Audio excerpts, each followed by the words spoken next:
Hello and welcome to another one of these ADD videos. Today we're going to be looking at the rectangular coordinate system and some basic linear concepts and equations. So first, we're looking here at XY axis. Many of you have seen this time and time again, though I couldn't squeeze in those numbers in the small space provided. You should know that the x-axis is the independent axis here. Where did my mouse go? There we are. So we're independent axis, and y is dependent on what x is. Okay, that's what it means on y is a function of x. So depending on what x is, you can plug into your function to figure out what y is. And then once you have an x and a y, those are referred to as ordered pairs. And the way you plot an ordered pair, for instance, point 2, 3, you'd go out 2 in the x direction, and then go up 3 in the y direction, and then put a point, and that would be the ordered pair 2, 3. If you were doing the ordered pair -5, -4, you would go first always in the x direction, and then down in the y. Would you end up in the same place if you did it the other way? Yes, actually you would. So I just usually go in the x direction, and then the y. The first number is always the x. Second number is always the y. Well, actually, -4 is up here, not down there. Let's do that again. Sorry, it's 1 a.m. Getting a little tired. So this point would be -5, still looks a little slow. -4. There you go, that's a little bit better. So now that we've discussed what points are, ordered pairs, let's move on.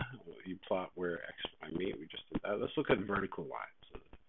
So a vertical line has the same x value. No matter what y is, x is always the same numerical value. Let's look at this vertical line of x equals 5. You see how at this point 5, 10, 5, 0, this is the x-intercept. That's where it touches the x-axis. 5, -2, or 5, -4. All those values for x are 5. And if we were to find the slope of that line, which we haven't really talked about the slope yet, but the slope is basically the slant of the line.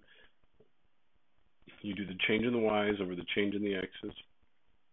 And if whatever 2 points you chose to pick, you would get a number for the y answer. But since in this case, this number down here, these are both going to be 5s. So 5 minus 5 would be 0, and a number over 0 is undefined. Okay? So that would let you know it's a vertical line.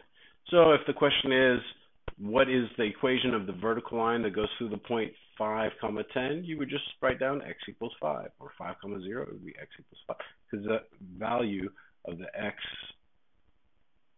in your ordered pair is the equation of the line, x equals 5. And by the same token, if we had a horizontal line, it would be y equals that number, the y value, because y is always that number, no matter what x becomes. Like in this case, y equals -4 is the line.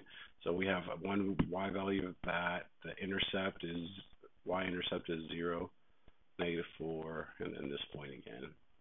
So you can see that, no, that was right. So we were looking at the different x values, and the y values stayed the same, I guess. Let's emphasize that point. So because the y values are staying the same, if we were to look at the slope formula and the slant, both of these are going to be the same -4 value, which would give you 0 for number, minus or over the difference of the two x values, which would give you 0. Okay? So if you were asked, what is the equation of the line that goes to the point -5, -4, and has no slope, 0 slope? Well, you would just go to that -4 value right here, and you would say y equals -4. Okay?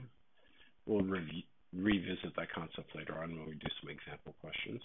Here are some basic straight line equations. The slope formula we just witnessed, it's the i's over the run, changing the x's over the change in the y's, and you need 2 points in order to do that. So try to keep them the same.